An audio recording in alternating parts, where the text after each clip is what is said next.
اعوذ باللہ من الشیطان الرجیم بسم اللہ الرحمن الرحیم. عزیزان من ذرا آگے ہونا. مجھے ابھی یہ یاد آیا کہ حال ہی میں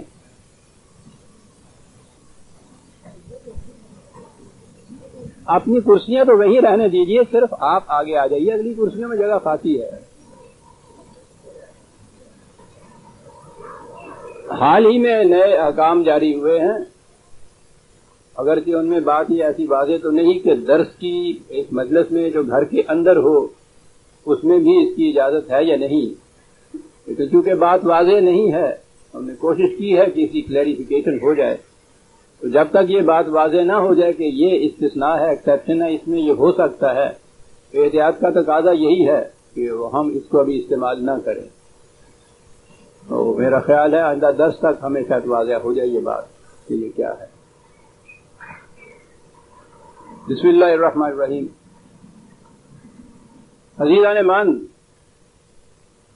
آج ستمبر 1978 کی 8 تاریخ ہے اور درس قرآن کریم کا آغاز سورہ النمل کی آیت 10 سے ہو رہا ہے، 27/10. گزشتہ جمعے میں خصوصی درس تھا جو روزوں کے فلسفے یا غائب سے متعلق تھا. اس سے پہلے درس میں سورہ النمل کی پہلی 9 آیات آئی تھیں. تجدید داشتاز کے لیے عرض کر دوں کہ میں نے یہ کہا تھا کہ الدین جسے قرآن نے کہا ہے وہ حضرت نوح علیہ السلام سے لے کے نبی اکرم صلی اللہ علیہ وسلم تک ہر نبی کو وہی دین دیا گیا تھا. دین نظام حیات کو کہتے ہیں، زندگی کا ایک ضابطہ، اور ضابطہ یا نظام جب کہیں گے تو زندگی کے مختلف شعبے اس کے اندر آ جائیں گے. اور مکمل دین جب ہوگا تو پھر یہ ہے کہ کوئی گوشہ اور شعبہ زندگی کا ایسا نہیں رہے گا جس کے متعلق اس دین میں ہدایات یا احکام موجود نہ ہوں. ہر رسول وہی دین لے کر آتا تھا. اس دین پر عمل پیرا ہونے کے طریقے، جسے آپ جزیات کہیے، جسے آپ شریعت کے احکام کہیے، وہ تو مختلف ہوتے تھے، ہر دور کے تقاضوں کے مطابق الگ ہو سکتے تھے، لیکن دین کی اصل اور اساس وہ وہی ہوتی تھی. اور اس کے معنی یہ ہیں کہ نظام زندگی، نظام مملکت خدا کے بتائے ہوئے احکام اور اقدار کے مطابق اگر متشکل کیا جائے تو وہ الدین ہوتا ہے، اور اگر وہ انسانوں کے بنائے ہوئے قانون کے مطابق ہو تو وہ لادینی ہوتی ہے، اسے کوئی نام کیوں نہ دے دیا جائے. پہلے زمانے میں اسے ملوکیت کہا جاتا تھا کیونکہ وہ دور شہنشاہیت یا بادشاہت کا ہوتا تھا. آہستہ آہستہ وہ دور بدلتا گیا. ہمارے دور میں آ کے اگرچہ ڈکٹیٹرشپ بھی ایک انداز رہا، لیکن عام انداز اب جمہوریت یا پارلیمنٹری سسٹم جسے آپ کہتے ہیں یہ عام ہے.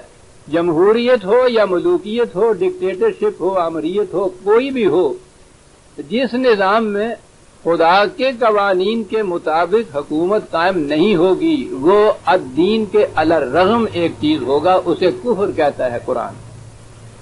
تو الدین کے یہ جتنے اہم گوشے تھے، ایک نبی کے زمانے میں اس کے برعکس جو نظام حیات مروج تھا، اس میں جو سب سے زیادہ بڑی خرابی کی تھی، قرآن کریم نے خاص طور پر اس کا ذکر کیا ہے اس نبی کی نسبت سے، اور اس نبی کی اس جدوجہد کا ذکر بھی یوں ہی کیا ہے کہ جیسے وہ خاص طور پر اس خرابی کو مٹا کر اس کی جگہ صحیح نظام خداوندی قائم کرنے کے لیے آیا تھا.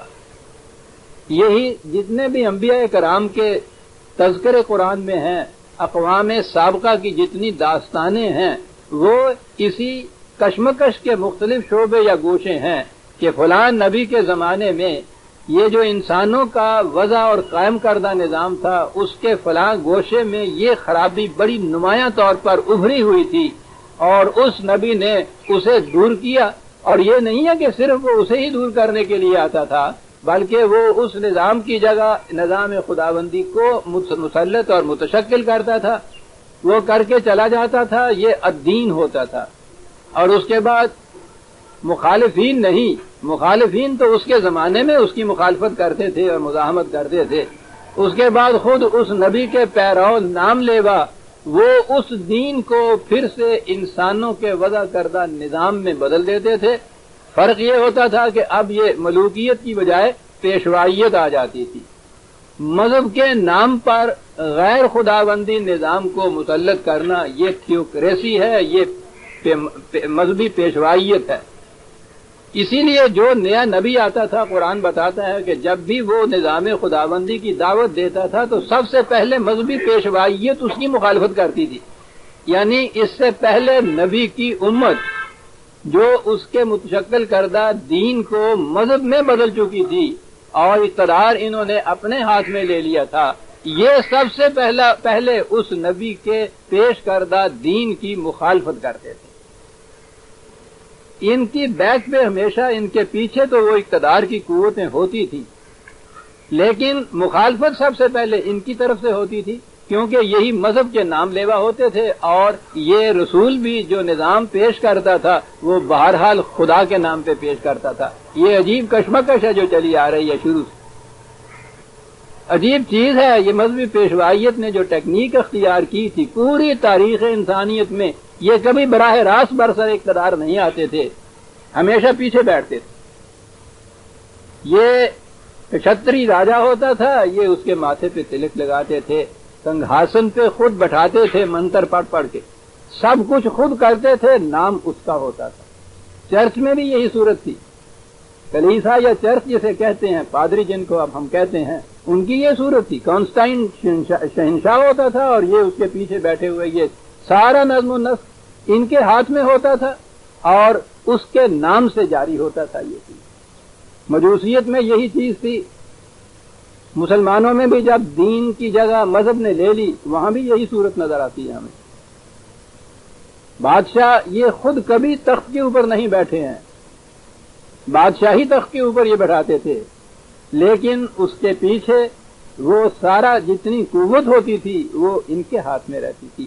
یہ جو نبی آتا تھا، نیا رسول آتا تھا، جب وہ دین خداوندی کی دعوت دیتا تھا تو سب سے پہلے ان کے اقتدار پر اور مفاد پر زد پڑتی تھی، اس لیے یہ اس کی مخالفت کرتے تھے۔ اصل مخالفت کرنے والا جو اقتدار والا طبقہ ہے وہ پیچھے ہی ہوتا تھا۔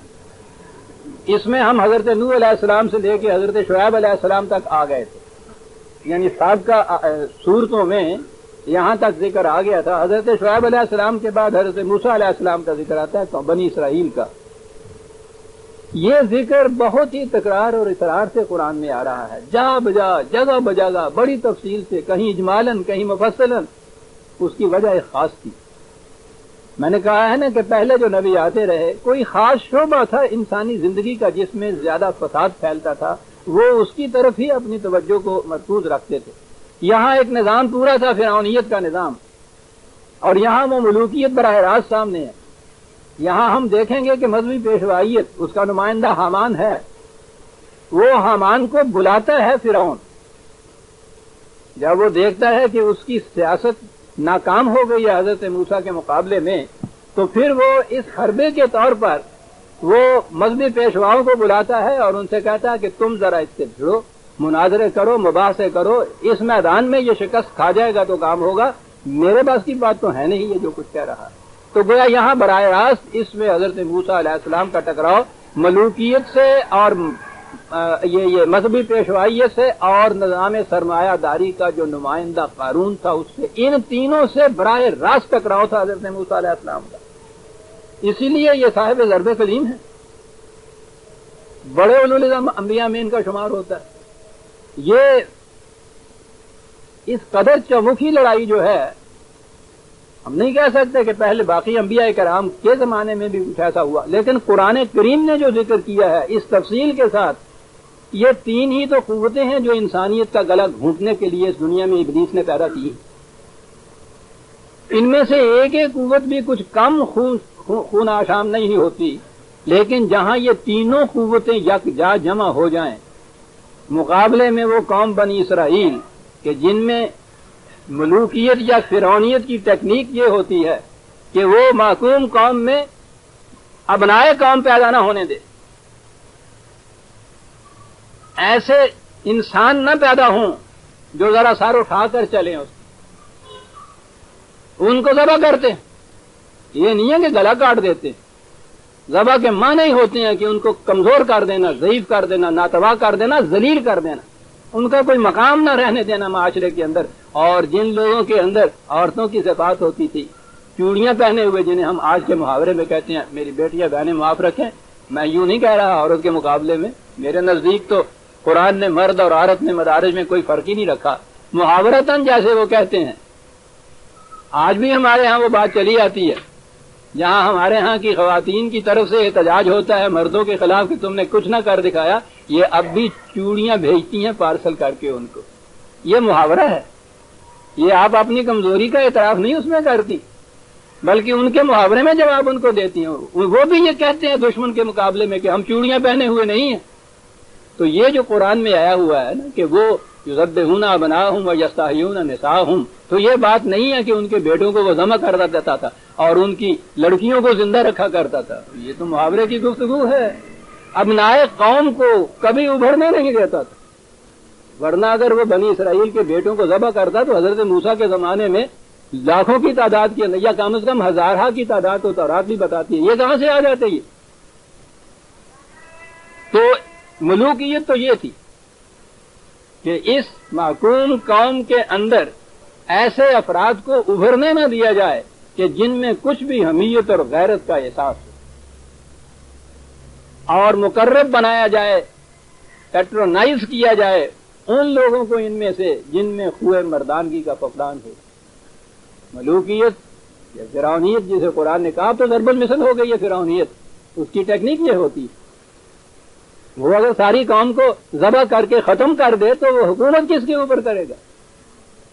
ختم ہی اس نے کر دینا تھا. تو حضرت موسیٰ علیہ السلام کا مطالبہ کیا تھا؟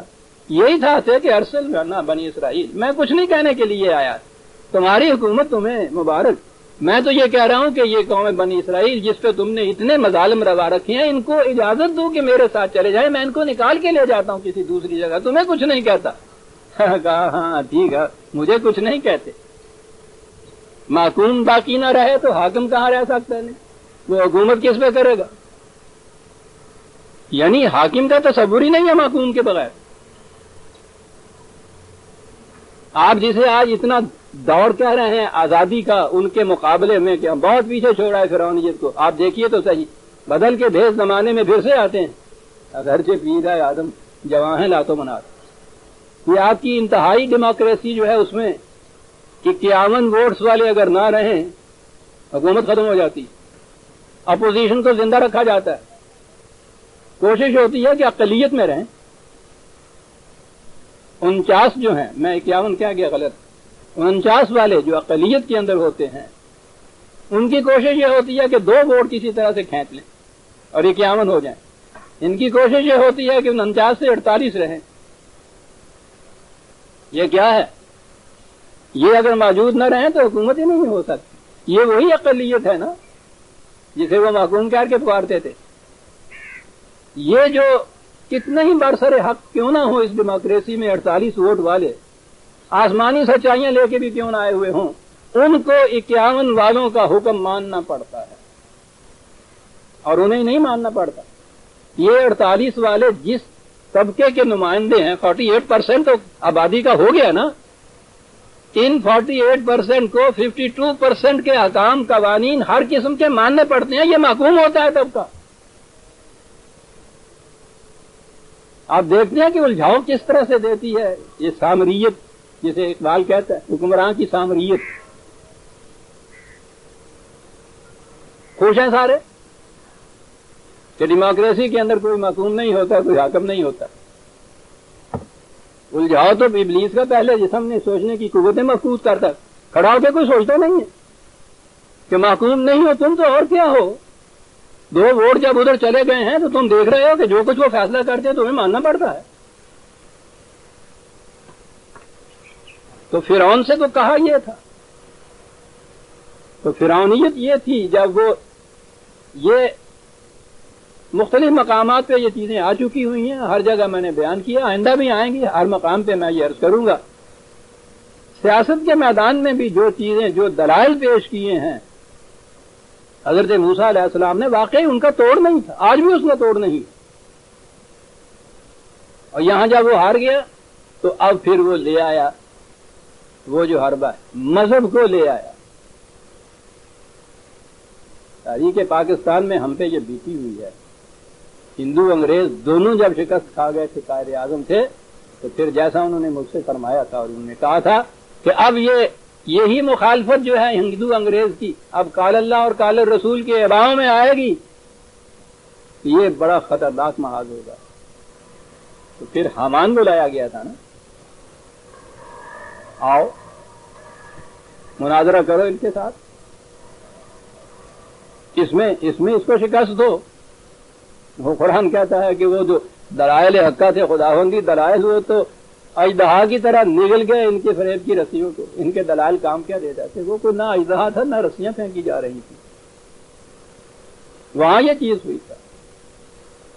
اور اس کے بعد آئے ہیں تو پھر وہاں سے چھوڑ آئے، آزادی کی فضا میں آ گئے، لیکن یہ کمبخت سامری ساتھ رہا۔ یہ عجیب چیز ہے قوموں کے اندر، آزاد قومیں ہو جاتی ہیں، ان آزاد قوموں میں کھلے ہوئے دشمنوں کو تو وہاں چھوڑ آتے ہیں، کسی کو شکست دیتے ہیں۔ یہ سامریت جو ہے ان کے اندر ہوتی ہے، ساتھ آ گیا۔ عبرانی زبان میں اور تورات کے اندر تو سامری، اور عربوں کے ہاں بھی یہ پھر بعد میں سامری کہتے ہی وہ اس کو تھے کہ جو اچھی اچھی بات اور کہانیاں کہہ کے سلائے قوم کو۔ یہ سامری ساتھ آ گیا تھا۔ سامری نے کیا کہا تھا، کیا کیا تھا؟ اس نے ایک اور خدا دینا تھا نا ان کو۔ تو یہ سامری کیا کرتا ہے، اپنے پاس سے ڈھیلا خرچ نہیں کرتا۔ سامریوں کو تو کمانے کا ڈھنگ ہی نہیں آتا، یہ اپنے لیے ایک وقت کی روٹی نہیں کما سکتے، دوسرے کے لیے کیا کریں گے؟ کیا کرتا ہے یہ سامری؟ اسی قوم سے کہتا ہے کہ تم نے یہ زیور کیا کرنا ہے، وبال جان بن رہا ہے، لا مجھے دو۔ انہی کا پیسہ لے کے ان کے لیے ایک بابود باطل کھڑا کر دیتا ہے۔ آپ ان کا مہندر فروخت بن جاتا ہے، یعنی ان کا پیسہ ہے، اس کا ہے کیا؟ اس کا وہی مداری کا ناٹک جو روپے کے 2 بناتا ہے، یہ بنا دیتا ہے۔ یہ سامری یوں آتا ہے ساتھ۔ تو حضرت موسیٰ علیہ السلام کی داستان یا بنی اسرائیل کی داستان کا تکرار اس لیے ہوا ہے کہ انسانیت کی تاریخ میں جہاں بھی نظام خدابندی کا ٹکراؤ ہوگا، اس کی مخالفت میں آئے گا، انہی میں سے آئیں گے، کبھی ایک، کبھی 2، کبھی یہ تینوں۔ اس لیے یہ جو داستان ہے بڑی تکرار سے ہوتا ہے۔ اور اس کے بعد پھر اس بنی اسرائیل کی داستان ہے کہ انقلاب لانے والا کس طرح محکومیت کے شکنجے سے ان کو نجات دلاتا ہے، آزادی کی فضاؤں میں لے آتا ہے، اور اس کے بعد پھر یہ قوم کس قدر ناشکر گزار ہوتی ہے، اور اس کی کیفیت یہ ہو جاتی ہے کہ کسی کا کیلے کے چھلکے پہ پاؤں آئے اور پھسل کے گرے تو وہ کہتا ہے، حد تیرے پاکستان بنانے والے کی، تباہ کر دیا، مجھے ہڈی توڑ دی، پاکستان بنانے والے کو گالیاں دیتے ہیں۔ بنی اسرائیل کی یہی کیفیت ہو گئی۔ کتنی مشقتوں سے حضرت موسیٰ علیہ السلام وہاں سے نکال کے لائے تھے، یہاں بیٹھ کے قدم قدم پہ آ گئے۔ موسیٰ اسی لیے لے آیا ہمیں، کس مزے میں وہاں ہم اہل مصر کی ہانڈیاں پکایا کرتے تھے، اور اس میں سے پھر جب ہم بقایا چاٹتے تھے نا، وہ بڑی لذیذ ہوتی تھی۔ ستیہ ناز تیرا کہاں، قدم قدم پہ وہ یہ کہہ رہے ہیں۔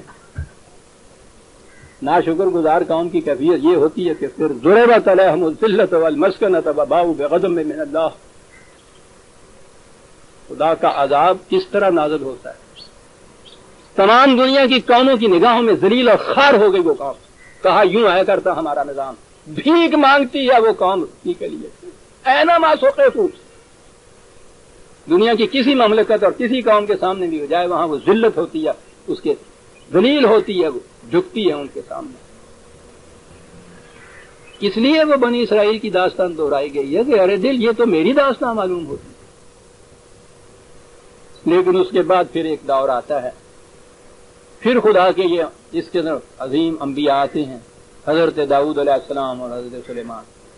پھر وہ اس مقام پہ لے جاتے ہیں اس قوم کو کہ سطوت داؤدی اور شوکت سلیمانی تو دنیا میں ضرب المثل ہو گئی۔ جس طرح سے کہ وہ دیوانڈرنگ جیو ضرب المثل ہو گیا بنی اسرائیل اپنی ذلت اور معصومی میں، اسی طرح سے یہ خدا کے نبیوں نے رسولوں نے آ کے پھر اس قوم کو جو ابھارا ہے تو پھر شوکت و حسمت آئی۔ قرآن کریم کے یہ چند آیات جو میں پیش خدمت ابھی کروں گا، جہاں سے 10ویں آیت سے یہ شروع ہوتا ہے درس، اس میں وہ مقام ہے، آپ کو یاد ہوگا جب حضرت موسیٰ علیہ السلام گئے ہیں طور کی چوٹی پہ۔ سابقہ درس میں نے یہ عرض کیا تھا کہ بات تو یہ ٹھیک تھی کہ انہوں نے یہ کہا تھا اپنے ساتھیوں سے، جاڑے کی رات تھی، اندھیری رات تھی، وادی میں سے میدان میں سے گزر رہے تھے، ادھر ادھر کوئی آبادی کا نشان نہیں تھا، تو دور سے انہیں آگ نظر آئی تھی، تو انہوں نے کہا کہ یہ آگ دلیل ہو سکتی اس بات کی کہ وہاں کوئی انسان ہو، میں جاتا ہوں کوئی ہوگا وہاں انسان تو اس سے پتہ پوچھوں گا۔ راستہ کھو گئے تھے،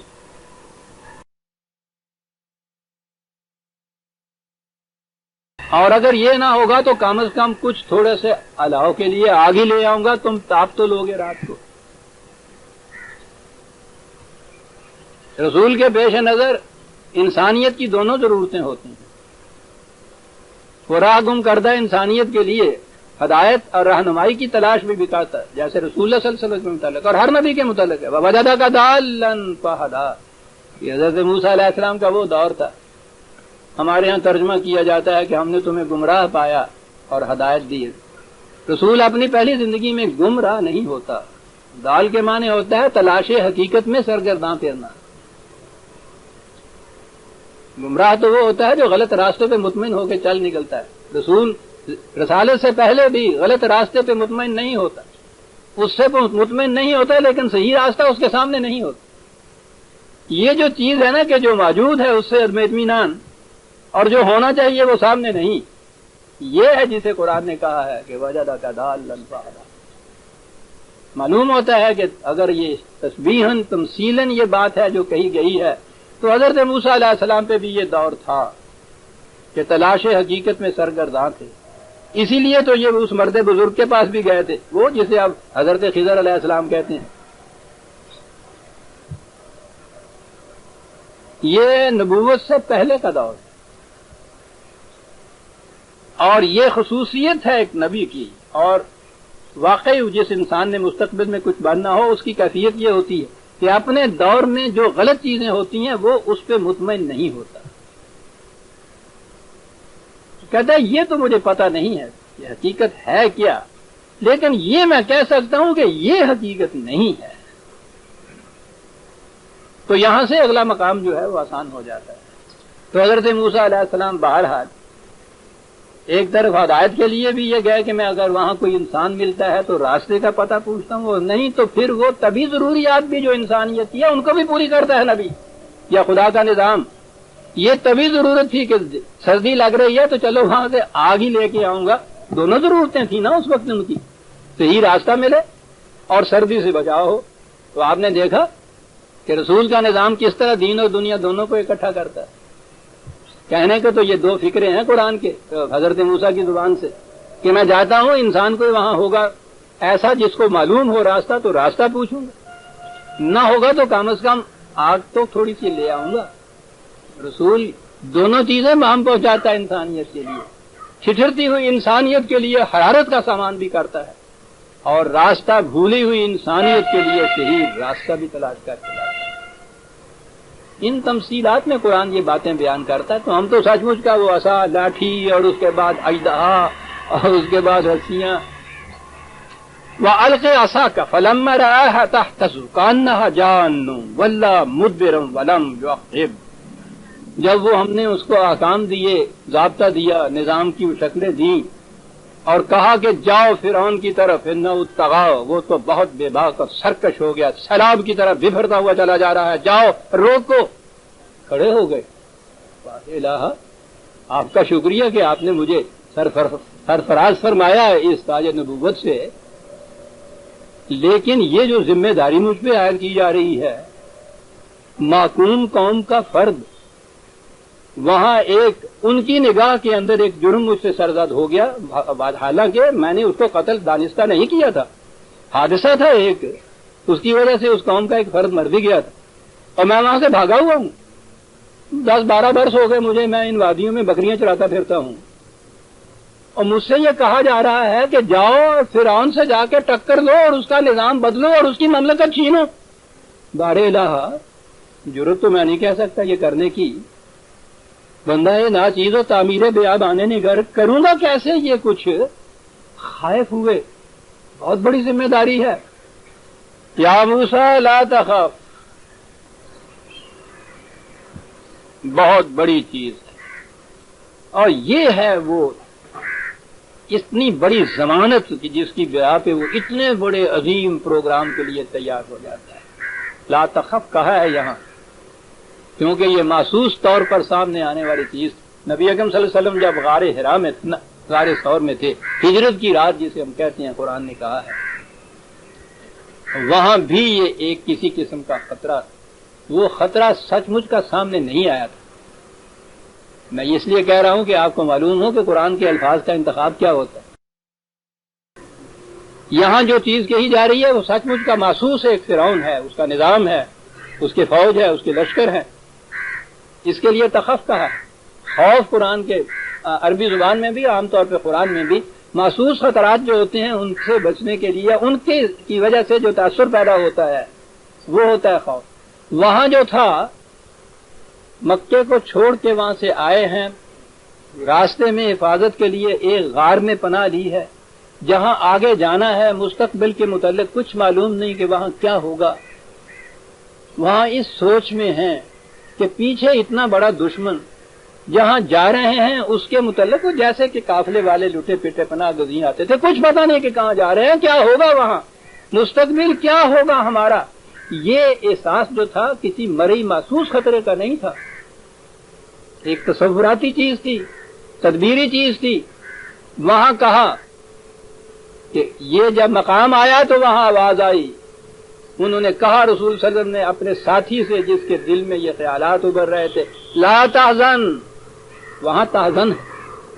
حزن قلبی کیفیت کو کہتے ہیں جو کسی احساس سے پیدا ہو, کہیں ایسا نہ ہو جائے, کہیں ایسا نہ ہو جائے, وہاں حزن ہوتا ہے. اور جہاں محسوس خطرہ سامنے ہو وہاں خوف ہوتا ہے. حضرت موسیٰ علیہ السلام سے کہا لا تخف, ان سے کہا لا تحزن. اور کہا کیوں تھا رسول اللہ نے ساتھی سے, ان اللہ معنا, ہم تو خدا کے قوانین کے ساتھ چل رہے ہیں, اس کے پروگرام کے مطابق چل رہے ہیں. اس کے بعد جھوٹے نہیں ہوا کرتے, جو ہمارے پروگرام کے مطابق چلے گا ہم اس کو غالب بنا کے رہیں گے. اس لیے لا تحزن ان اللہ معنا. بات اور ہے, لا تخف انی لا یخاف لدی المرسلون. ہمارے پیغامبر, ہمارا منتخب کردہ پروگرام کو محسوس شکل میں سامنے لانے والا, رسالت اسے کہتے ہیں جسے ہم انتخاب کرتے ہیں. اور آپ کو یاد ہے پچھلے درس میں میں نے بتایا تھا, پھر دوہرا دوں کہ یہ جو کہا گیا ہے کہ ہمارے مرسل جو ہیں وہ خوف نہیں کھائے, ڈرتے نہیں. میں نے کہا تھا نا کہ ہمارے ہاں تو تصور یہ ہے نا کہ خدا کی دین کا پوچھا, موسیٰ سے پوچھیے احوال دین, کہ آگ لینے کو جائے پیغمبری مل جائے. وہ جیسے وہ کہتے ہیں نا کہ کسی وہ مملکت کا بادشاہ مر گیا تو وارث کوئی نہیں تھا, شہزادہ کوئی نہیں تھا. انہوں نے طے کیا کہ دروازہ شہر پناہ کا بند کرو, کھولو, صبح سب سے پہلے جو آدمی اندر آئے اس کے سر پہ تاج رکھ دو. تو دروازہ کھولا تو ایک گودڑی والا فقیر تھا, اس کو پکڑ لیا کہ تم ہمارے بادشاہ ہو. ان کو بٹھا لیا, تاج بیٹھا دیا. تو نیم نے وہاں یہ پتا لیا کہ یہاں تو یہ حالت ہو رہی ہے, ان کے یہاں بادشاہ ہیں حکومتیں کیوں بڑھ رہی ہیں, گدڑی والوں کے سروں کے اوپر تاج رکھے جا رہے ہیں. اس نے حملہ کر دیا. انہوں نے کہا مشیروں نے, ویروں نے, کہ وہ حملہ کر دیا. انہوں نے کہنے کا حلوہ لاؤ پکا کے, نہایت عمدہ سا حلوہ لے آئے. وہ کہنے کے بہت قریب آ گیا, کہنے کے اور پکاؤ اور لاؤ. وہ کہنے کے دروازے پہ پہنچ چکے ہیں, کہنے کے آخری مرتبہ تو لاؤ, ہمیں تو اپنے حلوے سے غرض تھی. وہ بھی لائے. اور اس کے بعد جب وہ آیا تھا نا, خاص سمجھدار, بادشاہ کے کپڑے اور تاج تو پہن لیا, اپنی جو گدڑی تھی نا, وہ کبا تھی نا, وہ لپیٹ پہ باندھ کے رکھی ہوئی تھی سنبھال کے. آیا حلوہ, اندر گیا, وہ گدڑی پہنی اور ان سے کہا السلام علیکم, ہمارا کام تو حلوہ کھانا تھا, کھا لیا, تم جانا تمہاری مملکت جانے. پیغمبری یوں نہیں ملتی تھی کہ آگ لینے کے جائے پیغمبری مل جائے. آپ کو یاد ہے میں نے بتایا تھا قرآن کی آیتیں, انہوں نے کہا تھا موسیٰ کیا کہتے ہو, کہ تم یوں آئے اور ہم نے تمہیں نبوت دے دی، تمہیں علم نہیں ہے، ہم تمہیں بتاتے ہیں۔ کب سے تیار کرنا شروع کیا ہوا ہے؟ جب پیدا ہوئے تھے تو اس دوسرے ہی دن جو ماں سے تمہاری کہا گیا تھا کہ اس کو اس طرح سے صندوق میں ڈال کے بھیج دو، پہلی کڑی وہ تھی۔ تمہیں ٹکراؤ لینا تھا اتنی بڑی سیاست سے، مکیاولی سیاست والوں سے۔ معصوم قوم کا ایک ہر فرد معصوم قوم کے گھرانے کے اندر پرورش یافتہ، اسے کیا پتا ہے کہ محلات کی سیاست گری کیا ہوا کرتی؟ تمہیں وہ کوئی سکھانا تھا؟ اس کے لیے تدبیر یہ کی، وہاں پہنچا دی۔ واقف ہونا فرعونیت کے ایک ایک حربے سے، اب ایک ایک تدبیر باطل سے، پتہ ہے نا، تمہارے سامنے تو ہوتا تھا نا وہاں سب کچھ، وہاں نہ پہنچاتے تو وہ کس طرح سے تمہیں یہ سب کچھ مل جاتا ہے، سمجھ لیا؟ اور پھر آپ آگے آئے۔ حکومت یہ نہیں تھی کہ فرعون کے بعد وراثت میں مل جاتی، بادشاہ کا بیٹا، بیٹے ہونے کی وجہ سے وارث، یعنی کوئی کوالیفیکیشن ہے نہیں ہے، کچھ نہیں، باپ کا بیٹا جو ہے تو یہ تو یوں نہیں ملا کرتا۔ یہ تو ایک قوم تھی جس کو تم نے تیار کرنا تھا، قوم بنی اسرائیل جیسے، ادھر لاؤ تو ادھر نکل جائیں، ادھر لاؤ تو ادھر چلے جائیں۔ اس کے لیے بھی ایک ٹریننگ کی ضرورت تھی۔ کہا بکریاں چروائیں تم سے، اور اس سے بڑا مرحلہ سیلف ڈسپلن کا کوئی ہوتا نہیں ہے۔ بکریاں چرانے والے کو دیکھو یا اس سے پوچھو کہ حالت کیا ہوتی۔ تو میں نے کہا تھا وہ بکری اگر دن بھر میں 10 میل چلتی ہے یا 50 میل چلتا ہے غریب، اور پھر ساتھ ہوتا ہو یہ ڈانگ اور ادھر سے بھاگ ادھر سے، یہ کیفیت؟ وہ سرکشی اختیار کرتی ہیں، وہ قانون شکنی اختیار کرتی ہیں، وہ بے رغبتی اختیار کرتی ہیں، راستے سے دوسری طرف چلی جاتی ہیں، جاتا ہے موڑتا ہے، لیکن ایڈی ڈانگ نہیں مارتا پہ انہوں کی ہڈی ٹوٹ جائے۔ یہ گڈریا ہے، کساد نہیں ہے، موڑتا ہے اسے۔ اور یہ سارا کچھ کاہے کے لیے کرتا ہے؟ ان کو چرانے کے لیے، ان کی ربوبیت کے لیے، ان کی پرورش کے لیے۔ ڈسپلن بھی سکھاتا ہے، پرورش بھی کرتا ہے۔ بڑا سخت مرحلہ ہوتا ہے بکریاں چرانے کا مرحلہ۔ آپ کو یاد ہوگا میں نے عرض کیا تھا، حضرت عمر رضی اللہ تعالیٰ عنہ کے زمانے میں گورنر تھے، ان کے متعلق معلوم ہوا کہ بعض معاملات کے اندر وہ ذرا حدود کی کچھ خاص احتیاط نہیں برتتے۔ انہیں بلا لیا، کہا کہ معلوم ہوا ہے یہ کچھ واقعات ہیں، یہاں کچھ تھوڑی سی لغزش ہو گئی۔ انہوں نے کہا نہیں، لغزش نہیں، ہماری ٹریننگ میں فرق ہے ابھی کچھ۔ 100 بکریاں انہیں دی، ایک کمبل دیا، کہا کہ 6 مہینے تک یہ بکریاں چراؤ، پختہ ہو جاؤ گے حکومت میں۔ ریزان من جس نے بکریاں نہیں چرائی ہوتی وہ قوم کا کبھی رہبر اور مقتدر نہیں بن سکتا۔ اس کے لیے ضروری ہے پتہ چلے کہ بکریاں کیسے چرایا کرتی ہیں۔ قوم کے افراد تو بکریاں ہوتی، بھیڑیا یہ نہیں ہوتا۔ ٹھیک ہے اپنے ساتھ ایک اس نے کتا رکھا ہوتا ہے، وہ بھی مخالف کا جو وہ دشمن ہوتا ہے اس کی حفاظت کے لیے ہوتا ہے، یہ نہیں اس لیے ہوتا کہ بکریوں کو پاڑ کھائے۔ اس کا کتا کبھی بکری کو نہیں پھاڑ کرتا، یہ گڈریے کا کتا رکھا ہوا ہو 12 برس تک سب یہ کچھ۔ تو قرآن نے یہ سارے ذکر کرنے کے بعد کہا کہ موسیٰ ان کٹھالیوں میں سے تمہیں گزارا اور اس کے بعد جیت علامت، پھر کہیں جا کے تم ہمارے پیمانے پہ پورے اترے اور تمہیں نبوت دے رہے ہیں، تم کہہ رہے ہو کہ میں آگ لینے کو آیا اور نبی بنا دیا۔ ہم یوں نہیں نبوت بانٹا کرتے۔ تو رسالت کا فریضہ، اللہ اکبر۔ اس بے چارگی کے عالم میں محکوم قوم کا فرد حکم دیا جاتا ہے کہ جاؤ فرعون کی طرف، لو ٹکر اس سے۔ تو اس لیے یہ کہا کہ لا یخاف لدی المرسلون، یہ لفظ ہے مرسلون۔ یہ جو ہے نا ہمارے ہاں کی وہ ترجمے تفسیر کے ساتھ اس نے کہا لامیہ نے کہ یہ لاٹھی پھینکو، وہ ڈالی تو وہ اژدہا بن گیا، اژدہا بنا، انہوں نے دیکھا وہ اتنا بڑا سانپ ہے، بھاگ گئے۔ ارے کبھی 12 برس تک جنگل میں وادیوں میں ڈریا بکریاں چرانے والا وہ سانپ کو دیکھ کے بھاگا کرتا؟ یوں ہی اگر کہو کہ سانپ ہی تھا۔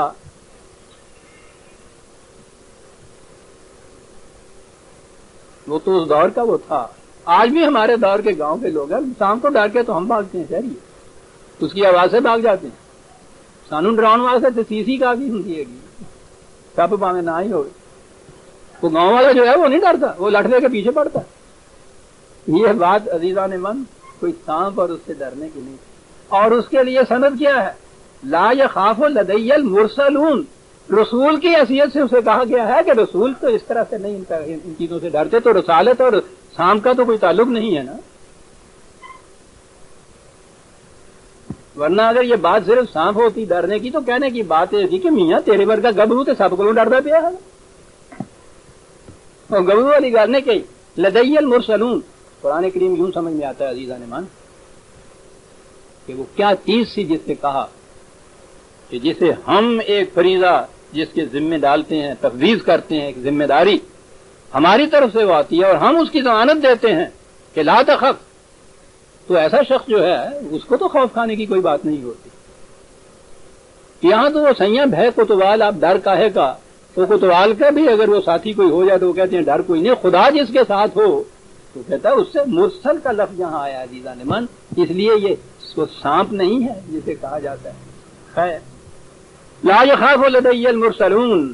آگے ایک ذکر ہے الا من ظلم ثم بدل حسنا بعد سوء فانی غفور الرحیم.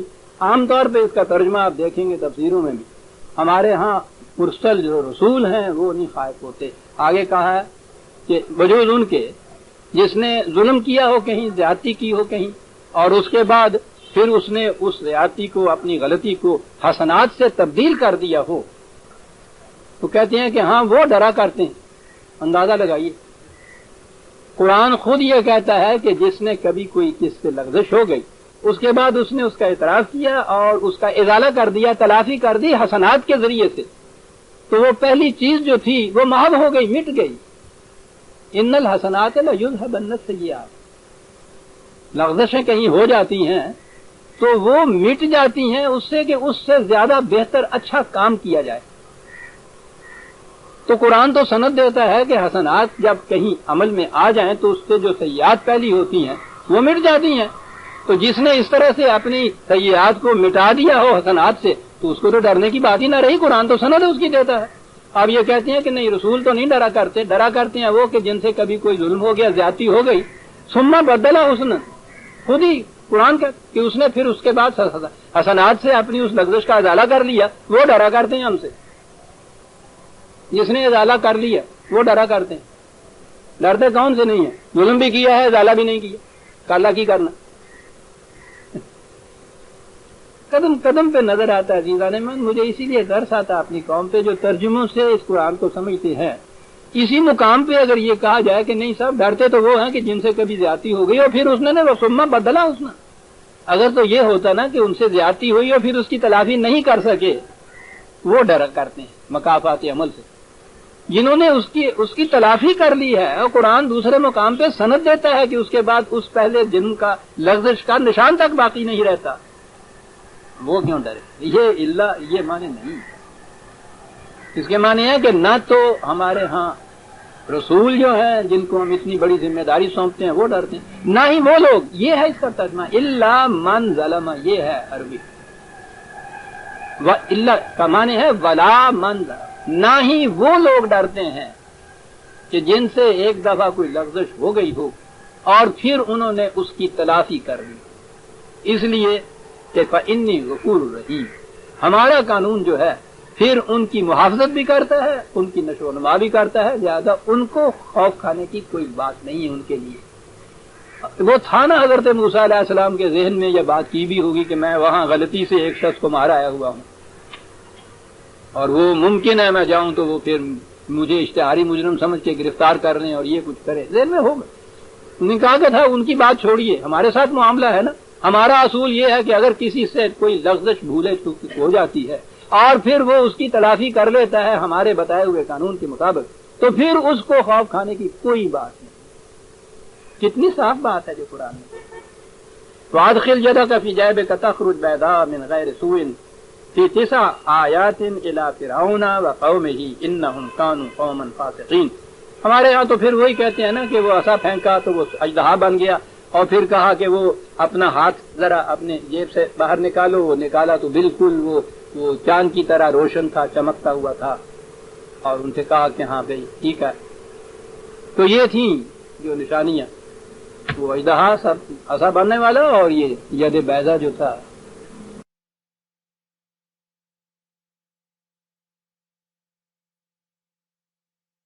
کیسے سمجھا جاتا ہے بات، یہ سمجھانے والا یہ اقبال.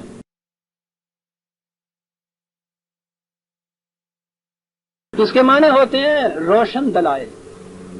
جب بھی کوئی رسول آتا ہے یا انقلابی پرسنالٹی آتی ہے، قرآن کہتا ہے کہ وہ پہلے آ کے قم فانذر، جلال ہوتا ہے اس کے اندر. یہ نہ کرو گے تو تباہ ہو جاؤ گے، برباد ہو جاؤ گے، خدا کا غضب آ جائے گا. پہلی چیز یہ ہوتی ہے، اس میں بڑا جلال ہوتا ہے. اور اگر تم نے یہ کر دیا تو پھر تمہاری پچھلی لذتیں ساری معاف ہو جائیں گی. برکات اور خوشگواریاں اور سعادت مندیاں، سرفرازیاں تمام تمہارے حصے میں آئیں گے. کس قدر ٹھنڈک ہے اس میں، کس قدر جمال ہے اس کے اندر.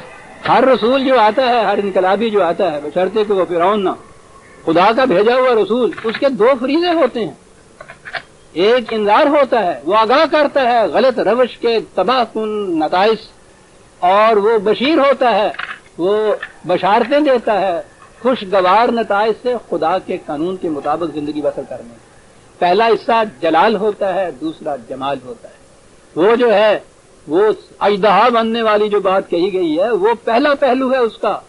اس سے کہنا ہے کہ کھا جائے گا خدا کا قانون مکافات تمہیں، اور اگر تم نے اس کی تلافی کر لی، یہ درخشندہ نتائج ہیں. کیا کہتا ہے آپ کو پتا ہے؟ ملت بیضا کہتے ہیں امت مسلمہ، یہی لفظ ہے وہ بیضا جسے کہتے ہیں، درخشندہ، چمکنے والی، روشن. خدا نے اپنے کلام کو نور کہا ہے.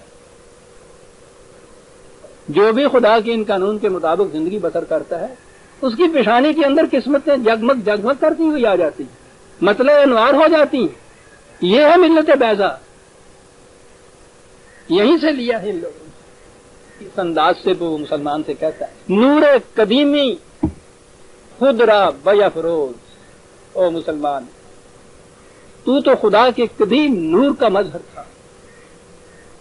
خود را بیفروز، شمع گل کر کے بیٹھ گیا ہے، اسے روشن کر. دستے کلیمی دارا آستینی.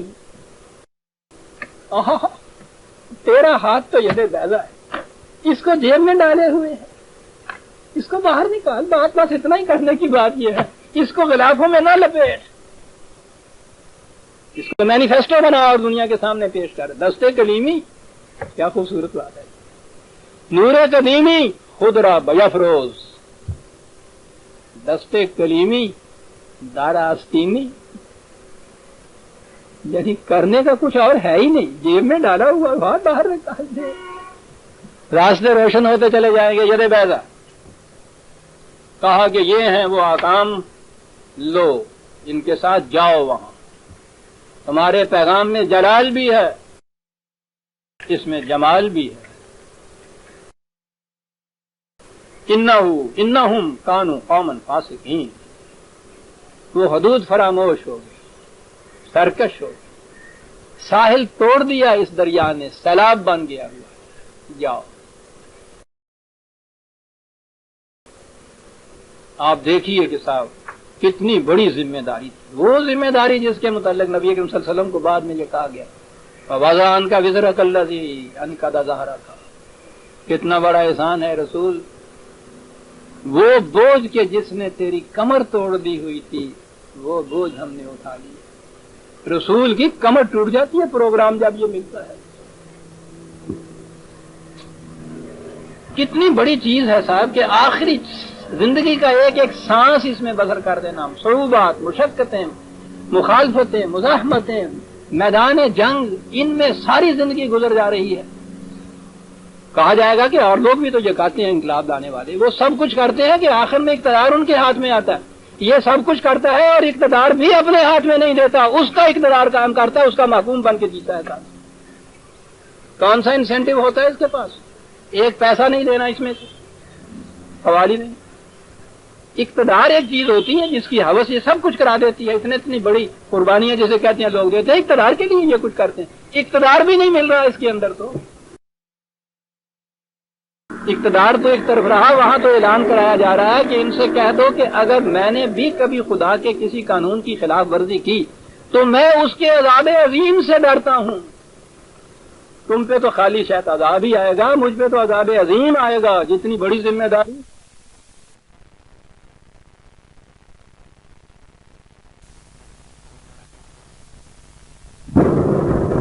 تم پہ تو خالی شاید عذاب ہی آئے گا، مجھ پہ تو عذاب عظیم آئے گا. جتنی بڑی ذمہ داری اتنا ہی زیادہ سختی سے مواخذہ. یہ ہوتی ہے ایک رسول کی زندگی، پیغمبر کی زندگی. جاؤ ان کی طرف. فلما جاءتهم آیاتنا مبصرۃ، ایسی روشن دلائل لے کے وہ وہاں گیا ان کے پاس. مبصرۃ کہا جس سے بصیرت ان کی جو ہے روشن ہو جائے. یہ اژدہا والی بات نہیں تھی. وہ اگر وہ لاٹھ پھینکتے اپنا عصا اور وہ بنتا اژدہا تو وہ بصیرت ان کی روشن ہوتی. اور تو رہنی سہنی جڑی بینائی ہے وہ بھی دور ہو جاتی ہے، سپ نظر آ جاتے نہ ہو جانا. مطلب مبصرتن. دیکھیے قرآن کس طرح واضح کرتا چلا جاتا ہے کہ بات وہ نہیں جو تم سے سمجھے تمہارے مفسر بتا رہے ہیں. اس سے تو بصیرت روشن ہونے والی بات تھی. اور یہ وہی چیز ہے جو نبی اکرم صلی اللہ علیہ وسلم اور ہر رسول کہتا تھا کہ ادعو الی اللہ علی بصیرۃ انا ومن اتبعنی. ہم جو تمہیں خدا کی طرف دعوت دیتے ہیں علی وجہ البصیرت دعوت دیتے ہیں.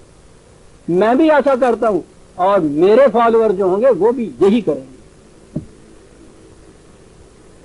دعوت الی اللہ علی وجہ البصیرت، یہ ہے جو مبصرۃ کہا ہے انہوں نے. یہ انہوں نے جا کے دلائل پیش کیے. انہوں نے کہا کہ یہ تم یہ کہہ رہے، دعویٰ یہ ہوتا ہے رسول کا کہ میں اپنی طرف سے نہیں کہہ رہا، میں خدا کی طرف سے یہ بات کہتا ہوں. اور وہ اسی کی تردید کہتے ہیں. وہ کہتے ہیں نہیں، برابر کی سطح پہ آؤ، اپنی طرف سے تم بات کرو، اپنی طرف سے ہم بات کرتے ہیں. وہ کہتا ہے میں کیا کروں، میں تو اپنی طرف سے کرتا ہی نہیں بات. وہ کہتے ہیں ہم نہیں یہ مانتے، یہ جھوٹ ہے جو تم کہتے ہو کہ میں خدا کی طرف سے. یہ ہے وہ بات جس کے لیے وہ ہر رسول کو کہتے تھے تو فریبکار ہے، تو جھوٹا ہے.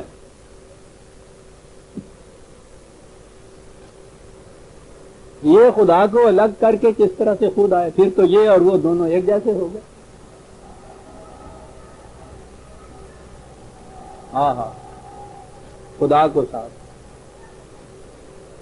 ایران کی فتح کے پہلے مرحلے میں جب وہ گورنر ان کے ہاں کا قید ہو کے مدینے میں آیا، حضرت عمر نے اس سے پوچھا کہ میں صرف ایک بات کی وضاحت تم سے کرانا چاہتا ہوں. تم ایرانی وہ تھے کہ ہمارے ساتھ بات تک کرنا اپنے لیے وجہ تسلیم سمجھتے. یہ بڑی ہی ذلت والی سمجھتے تھے عربوں کو یہ ایرانی. ان کے ہاں کبھی یہ ہوتا تھا نا کہ ان کے اندر کہیں مخالفت میں کوئی لشکر گیا، عرب بھی ہے تو وہ انکار کر دیتے تھے ان کے ساتھ لڑنے سے. کہا ان کے ساتھ دوستی تو ایک طرف رہی ہے، اس قابل بھی نہیں ہے کہ ان کے ساتھ دشمنی بھی کی جائے. کہتا تم تو ہمیں یہ کہا کرتے زے شیر شتر خوردن و سوت مار شاہ نامے والا. بعد میں بھی یہ کچھ کہہ گیا ان کے لیے کہ یہ قوم ہے اونٹنی کا دودھ پیتی ہے، گو جیسی چیز کھاتی ہے، انسان ہے یہ. کہا کہ تم تو ہمیں یہ کچھ سمجھتے تھے. آج کیا بات ہے کہ یہی عرب وہاں جا رہے ہیں اور تم ان کے آگے آگے بھیڑ بکریوں کی طرح بھاگ رہے ہو. تمہارا اتنا بڑا بادشاہ یزگرد وہ ایک پنچکی کے اندر چھپ گیا تھا جان بچانے کے لیے. سوچیے شہنشاہ ایران کا. انہوں نے پوچھا کہ میں تم سے یہ پوچھنا چاہتا ہوں کہ یہ کیا بات ہو گئی، وہی عرب ہم ہیں، وہی ایرانی تم ہو، آج یہ کیوں فرق پڑا؟ عزیزان من، ایک کافر کی زبان سے اعتراف ہو رہا ہے. کہنے لگے عمر بات بڑی صاف ہے، پہلے تم اور ہم سامنے آتے تھے، ہم ایرانی ہوتے تو تم عرب ہوتے تھے، برابر کی یہ بات ہوتی تھی. اب جو تم آتے ہو تو ہم تو وہی اکیلے ایرانی ہوتے ہیں، تم عرب ہوتے ہو، تمہارے ساتھ خدا ہوتا ہے. یہ ہمارے ساتھ نہیں ہوتا.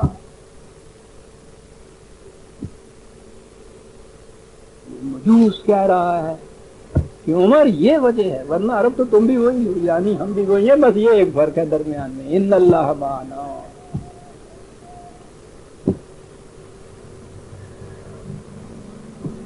یہ بات وہ کہتے تھے کہ خدا کو بیچ میں سے الگ کر کے آؤ پھر مقابلے میں. کہتا تھا یہ میں کر کیا دے سکتا ہوں. اس لیے وہ یہ جو نا حاضر سحر مبین، یہ نہیں کہ یہ جادو ہے، عربی زبان میں سحر، وہ تو ہم نے بعد میں اس بات کو یہ کہا ہے، فریب کو کہتے ہیں، ایسا فریب جو بظاہر پتہ نہ چلے، وہ مکیاولی سیاست والا فریب جو ہوتا اسے سحر کہتے ہیں۔ آگے بات آ گئی نا ساری، کہ جادو نہیں انہوں نے کہا تھا، آیات جو تھیں، دلائل جو تھے مبصرتاً تھے، وہ کہتے تھے کہ نہیں یہ دعویٰ تمہارا جو ہے جھوٹ ہے، فریب ہے کہ خدا کی طرف سے۔ آگے بات واضح ہو گئی، وَجَحَدُوا بِهَا وَاسْتَيْقَنَتْهَا أَنفُسُهُمْ ظُلْمًا وَعُلُوًّا، کنسٹرکشن یوں ہے، وَجَحَدُوا بِهَا ظُلْمًا وَعُلُوًّا وَاسْتَيْقَنَتْهَا أَنفُسُهُمْ، بڑی اہم بات ہے عزیزان، کہا کہ یہ جو قوت کے نشے میں بدمست ہوتے ہیں، کیفیت ان کی یہ ہوتی ہے کہ ان کے سامنے یہ دلائل اس قسم کے یہ پیش کرو، یہ لوگ بدھو نہیں ہوتے، یہ بات کو سمجھے نہیں، یہ بات کو سمجھتے ہیں۔ کہا کہ اندر سے ان کا ان کا دل جو تھا وہ یقین کر گیا تھا کہ بات یہ بالکل ٹھیک کہہ رہا، لیکن وہ جو قوت کا نشہ تھا وہ اس اعتراف کے اوپر ان کو آنے نہیں دیتا۔ واہ واہ، آہا،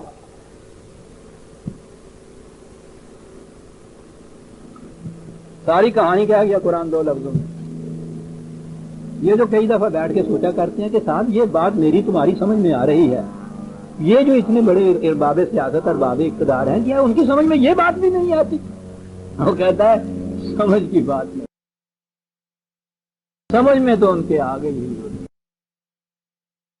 جو کچھ اس سے چھنتا نظر آتا ہے نا وہ اس کا اعتراف نہیں کرنا، اور یہی چیز ہے آخر میں جو ان کی موت کا باعث ہو جاتی ہے۔ عزیزان ایمان، قرآن نے کہا تھا نفسیاتی تبدیلی کے اوپر دار و مدار ہے قوم کا۔ یہ جو چیز ہے نا کہ اندر سے دل ایک حقیقت کا اعتراف کر رہا ہو، باہر کی مفاد پرستی جو ہے وہ اس کی مخالفت کر رہی ہو، اندر ایک کنٹراڈکشن پیدا ہو جاتی ہے، یہ جو نفسیاتی کشمکش ہے یہ ان کی تباہی کا موجب ہوتی ہے۔ کامتے ہوئے ہاتھوں سے کبھی بھی نشانہ وہ گولی نشانے پہ جا کے نہیں لگا کرتے، وہ تو پوری خود اعتمادی ہونی چاہیے۔ اور جب بھی آپ کے ہاں کسی قسم کا ریب آ جائے، قرآن نے اسی لیے ریب کہا ہے، شک نہیں کہا پہلی، ذالک الکتاب لا ریب فیہ۔ ریب کہتے ہیں اس قسم کی جو کشمکش پیدا ہوتی ہے، اس سے جو ایک ذوق پیدا ہوتا ہے نا، کپ کپی پیدا ہوتی ہے، اضطراب پیدا ہوتا ہے، اسے کہتے ہیں۔ کہا اس کتاب کے مطابق فالو کرو گے تو اس قسم کی کبھی کپ کپی پیدا نہیں تمہارے اندر ہوگی، ایک سیلف کانفیڈنس پیدا ہو جائے گا تمہارے اندر۔ اور یونس نے کہا کہ ایک تم میں سے 20 کے اوپر بھی بھاری ہو جائے گا، ہوتا ہے۔ یہ جو کیفیت ہے نا کہ اندر سے دل مان رہا ہے کہ یہ ٹھیک کہہ رہا ہے، باہر کی مسلطیں جو ہیں وہ اس کے اعتراف کی اجازت نہیں دیتی، بڑی گہری کشمکش ہوتی ہے نفسیاتی، اس سے وہ مارا جاتا ہے۔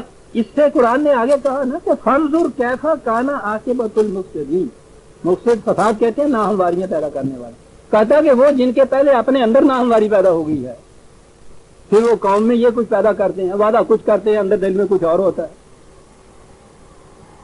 قوم میں ناہمواریاں پیدا کرتی، کہتا ہے پھر دیکھو کہ اس قسم کے لوگوں کا جن میں یوں سیلف کنٹراڈکشن کی کشمکش پیدا ہو جاتی ہے، ان کا انجام کیا ہوا کرتا ہے۔ آپ دیکھ رہے ہیں کہ یوں نظر آتا ہے کہ ایک تاریخی کہانی بیان کر رہا ہے قرآن، تاریخی کہانی نے کیا کچھ وہ کہتا چلا جا رہا ہے، بنیادی اور اساسی جو پرابلم اور مسائل اور ان کا حل ہے زندگی سے متعلق، اجتماعی حیات سے متعلق، یوں لفظوں ہی لفظوں میں وہ بیان کرتا ہوا چلا جا رہا ہے آگے۔ اور یہ حضرت موسیٰ علیہ السلام کے متعلق بنی اسرائیل کی پوری درمیانی داستان یہاں نہیں آئی، وہ دوسرے مقامات پہ آئی۔ اس کے بعد اس کا آخری دور جو ہے جس میں پھر حضرت داؤد اور حضرت سلیمان علیہ السلام آتے ہیں، بات وہاں سے شروع ہو جاتی ہے۔ اور یہاں اس نے فرعون کی داستان کے بعد فوری یہ لے آنا جو ہے جس کے اندر بہت بڑی گہری مصلحت، اقتدار فرعون کے پاس بھی تھا، اقتدار سلیمان اور داؤد کے پاس بھی، یہی علاقہ جہاں ان کی مملکت تھی یہ فرعون کی مملکت کا حصہ تھا، اسی علاقے میں فرعون کی مملکت بھی تھی، اسی علاقے میں اب سلیمان اور داؤد کی مملکت بھی، یہی علاقہ ہے۔ اب اس نے بتانا ہے مثبت طور پر دوسری جھلک کہ وہی سرزمین، وہی اقتدار جب خدا کے رسولوں کے ہاتھ میں آتا ہے تو پھر کیا کیفیت پیدا ہوتی ہے. تو یہ جو تھا نا کنٹراسٹ فرعون کی ملوکیت اور اس کے بعد ان کا دور شہنشاہیت جسے کہتے ہیں، فوراً اس کے بعد قرآن کے لایا ہے. وَلَقَدْ آتَيْنَا دَاوُودَ سُلَيْمَانَ، پہلی چیز تو یہ کہ داؤد و سلیمان کو مملکت ملی، وہ بزور شمشیر نہیں ملی ہے، نہ ہی وہ دہشت اور وحشت کی بنا پر اس کو قائم رکھتے تھے. آتینا علماً، اس علم کے اندر تو یہ انسانوں کا خود اقتصادی علم جو کائنات کے متعلق ہے وہ بھی ہے، اور وحی کا علم بھی اس کے اندر شامل ہے. دونوں علم ہوتے ہیں نبی کے پاس. یہ نہیں ہوتا کہ وہاں کا وہ علم اس کو مل جاتا ہے اور اس کے بعد جب وہ علم والی بات ختم ہوئی ہے تو پھر یہ نبی جو ہے بالکل معاذ اللہ نہ جائے دودھ رہ جاتا ہے. یہ نہیں ہوتا کہ آٹومیٹن ہوتا ہے یہ کہ وہاں سے تو یہ آ گئی بات اس نے اور ٹیپ ریکارڈر کی طرح اس نے یہ چیز جو تھی پلے بیک کر دی اور پھر اس کے بعد ڈبے کا ڈبہ رہ گیا. اس کی تو ہستی بڑی عظیم ہوتی ہے. علم وقال الحمد للہ الذی فضلنا علی کثیر من عبادہ المؤمنین. کیا بات ہے، عزت اور انکسار کی بھی یہ کیفیت. خدا کے رسول بھی ہے، نبوت بھی ملی ہوئی ہے، مملکت عظیم بھی ملی ہوئی ہے، اور اس کے بعد کہا یہ جا رہا ہے کہ خدا کا شکر ہے اس بات کے اوپر. اس کے سامنے شکریہ میں سر نیاز ہمارا جھکا ہوا ہے انسانیت کے مقام پہ پہنچنے کے باوجود. کس بات پہ کہ اس میں اکثر مومنین سے ہم کو فضیلت آ، اکثر مومنین، سب سے نہیں کہا. حالانکہ مقام یہ تھا کہ یہ کہہ سکتے تھے. یہ تھے چنگی کا ٹوریا جڑا ہے گا وہ سمجھ جائے گا جو سلام دا ٹرک والا سارے میں آ کے میں بیٹھا ہے. وہ نبوت اور شہنشاہیت کے مقام کے اوپر ہیں. یہ ہے صحیح علم کا نتیجہ. فضلنا علی کثیر من عبادہ المؤمنین، اور عباد المؤمنین میں انبیاء بھی آئیں گے، کیونکہ قرآن نے خود کہا ہے. ایک طرف تو یہ کہا ہے کہ کہو لا نفرق بین احد من رسل، ہم ان رسولوں کی رسالت میں کسی قسم کا تفرقہ نہیں کر سکتے، فرق نہیں کرتے. لیکن ان میں یہ کہا ہے تلک الرسل فضلنا بعضهم علی بعض. یہ رسول جو ہیں ان کو اس اعتبار سے کہ ان کے فرائض کتنے وسیع تھے، کام تھے، کتنے اہم کام انہوں نے کیے، بعض کو بعض پہ فضیلت حاصل ہے. تو جب بعض کو بعض پہ فضیلت حاصل ہے تو یہ ہو سکتا ہے نا کہ نبی ہونے کی جیس سے بھی ہم ایسے نبی ہوں جن کو ہم پہ بھی فضیلت حاصل ہے. تو اعتراف یہ کیا ہے کہ فضلنا علی کثیر من عبادہ المؤمنین. کیسا حسین انکسار نہیں میں اس کو کہوں گا، ناز اور نیاز کا امتزاج اسے کہیں گے کہ فضیلت بھی اپنی معلوم ہے، یہ ہے. ساتھ اس کے یہ بھی ہے کہ یہ نہیں ہم کہہ سکتے کہ تمام مومنین سے ہم افضل ہیں. ہو سکتا ہے ہم سے بھی زیادہ افضل. واہ کیا کردار ہوتا ہے. ضمن بات یاد آ گئی، ہمارے ہاں عام طور پہ انسان کے متعلق کہا گیا ہے یہ اشرف المخلوقات ہے. ٹھیک ہے، اپنے متعلق آپ کچھ کہنا ہو تو یہ ہمارے ہاں والے تو خدا سے بھی اپنے آپ کو بڑا سمجھتے ہیں. خود جو کچھ کہنا ہو، یہ قرآن میں اشرف المخلوقات نہیں ہے. وہاں بھی یہ لفظ ہے کثیر مما، خدا کی مخلوق میں سے اکثر پر اس کو فضیلت آ سکتا ہے. کیا پتا ہے کیا کیا اس کی مخلوق ہے، کہاں کہاں باقی ہے. اتنا بڑا دعویٰ ہم یہاں بیٹھے اتر دیں جن کے متعلق ہمیں پتہ بھی نہیں ہے کہ وہ کیا ہے، کہ ہم سب پہ اشرف ہیں. قرآن ہے یہ جانے مان، یہ اس کا دعویٰ نہیں ہے. اشرف المخلوق انسان کو جو کہا ہے کثیر میں، اکثر مخلوق جو اس کی ہے اس میں سے ہم کو. اور مخلوق میں تو پھر یہ آپ کے یہاں کے سارے یہ حیوانات، اینیمل، درندے، چرندے بار ہے، سب مخلوق ہیں. لیکن کیا معلوم ہے کہ اس کی مخلوق کی کوئی انتہا ہے. تو یہ دعویٰ کر دینا ابھی سے یہ تو دعویٰ بادل ہو جاتا ہے. قرآن تو اس کا سرٹیفکیٹ نہیں دے سکتا تھا، اس نے نہیں کہا. ہم خود اپنے آپ کو ہی کہہ رہے ہیں اشرف ال، ساڑا منہ دیکھو اشرف المخلوقات.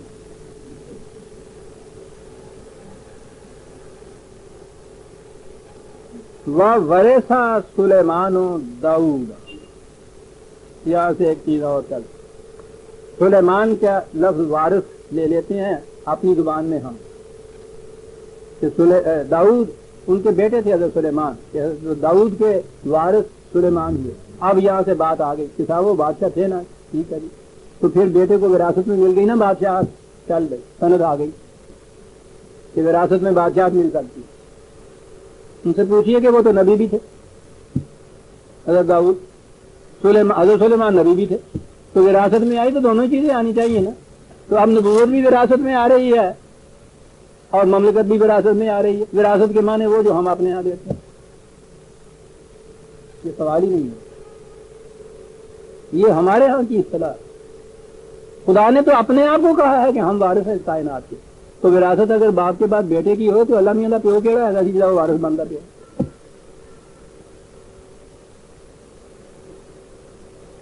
یعنی عجیب صورت ہے. وہ بار بار کہتا ہے کہ بابا ایک مقام پہ ایک لفظ آئے, دوسرے مقامات میں دیکھو کہ اس کے معنی کیا ہیں. نہیں, ہم اسی ایک مقام پہ آ جاتے ہیں, اپنے ہاں کا وہ ترجمہ کرتے ہیں, پنجابی جو قرآن اترے ہے, اور اس کے مطابق پھر اس کے اوپر تنکوں کے اوپر ہاتھی گزارتے ہیں, پل بناتے ہیں کہ وراثت میں یہ چیز آ سکتی ہے. اور پھر یہ وراثت والی بات جو پھر اولاد میں چلتی ہے وہ پوچھو نہیں, پھر وہ اولاد کیا سے کیا بنتی چلی جاتی ہے. ورثہ کے معنی اس طرح کا وارث نہیں ہوتا جو باپ کے بعد بیٹا ہو. اس کے معنی مالک کے ہوتے ہیں, سکسیسر کے ہوتے ہیں. کسی چیز سے بھی کوئی آئے جس کے قبضے میں کوئی چیز ہو وہ ہوتا ہے اس کا وارث. ورثہ کے معنی یہ ہوتے ہیں. انہیرٹ کرنا جسے ہم کہتے ہیں نا, یہ وہ معنی نہیں ہوتے. کسی چیز کا قبضے میں ہونا اسے کہتے ہیں. داؤد کی مملکت اتنی بڑی جو تھی نبوت, اس کے بعد سلیمان جو تھے وہ ان کے قبضے میں آئی, ان کی ملکیت میں آئی, ان کے پاس آئی. اسے کہیں گے ہم عربی زبان میں وہ اس کے وارث ہوئے, جسے ہم کہتے ہیں اس کے مالک ہوئے. باپ اور بیٹے کا سوال نہیں. اور اگر یاد رکھیے باپ اور بیٹے کا بھی سوال ہو, جتنی کوالیفیکیشن, جتنی جوہر, جتنی خصوصیات کسی خاص ایک منصب کے لیے چاہیے, اگر وہ کسی باپ کے بیٹے میں موجود ہیں تو اس بیٹے کو کیوں نہ ملیں جناب؟ محض اس لیے کہ یہ اس کا بیٹا کیوں ہے. یہ چیزیں اس کے بیٹے ہونے کی وجہ سے نہیں ملیں گی, انفرادی طور پر خود اس میں یہ چیزیں موجود ہیں. تو قرآن جہاں کسی بیٹے کو اس لیے مستحق نہیں قرار دیتا باپ کی تمام چیزوں کا کہ محض اس لیے کہ وہ اس کا بیٹا ہے, اسی طرح سے وہ کسی بیٹے کو ڈسکوالیفائی نہیں کرتا اس بنا پہ کہ ساری خوبیاں تجھ میں موجود ہیں, ٹھیک ہے, لیکن تم چونکہ اس کے بیٹے ہو اس لیے تم نہیں بن سکتے. یہ الگ بات ہے کہ احتیاط کے تقاضے ایسے ہوئے ہماری تاریخ میں کہ انہوں نے کہا کہ اس سے شائبہ اس کا پڑ جائے گا, کہ شاید بیٹے کی حیثیت سے یہ دیا. حضرت عمر کو جب رضی اللہ تعالیٰ عنہ کہا گیا, عبداللہ بن عمر جو ہیں یہ اس وقت تو مملکت میں سب سے زیادہ ہمیں معزون نظر آتے ہیں, وہ تو انتخابی تھی خلافت جو تھی, تو آپ ان کو کیوں نہیں سجیسٹ کر دیں؟ انہوں نے کہا کہ ٹھیک ہے, مجھے بھی معلوم ہے اس بچے میں یہ بڑی خوبیاں اس نوجوان میں ایسی ہیں, لیکن احتیاط کا تقاضا بہتری ہے, کیونکہ ابھی ایران کا اثر غالباً ان لوگوں کے اوپر کہیں آ سکتا ہے کہ جہاں یہ موروثی چیز تھی تو ایک کوالیفائڈ کو چھوڑ دینا جو ہے اس سے ایسا نقصان نہیں پہنچے گا جیسا اس کی وجہ سے اگر یہ اثر پذیر بات ہو گئی نا کہ عمر کا بیٹا ہونے کی وجہ سے اس کو یہ چیز مل گئی ہے, یہ تباہ کر کے رکھ دے گی قوم کو. اس لیے نہ صرف یہ کہ وہ یہ نہیں کہ ان کو نامزد نہیں کیا, وہ جو انہوں نے سجیسٹ کیے تھا نا, وہ جو کونسل بنائی تھی انتخابی, کہا تھا کہ اس بیٹے کو اس کونسل کا ممبر بھی نہ بنانا. ٹھیک ہے, یہ بھی تقاضا ہے. تو میں نے عرض کیا نا کہ ورثہ کے معنی یہ نہیں ہے کہ وہ انہیرٹ کر کے وارث ہو جاتا ہے. قال یا ایھا الناس علمنا منطق الطیر واوتینا من کل شیء ان ھذا لہو الفضل المبین.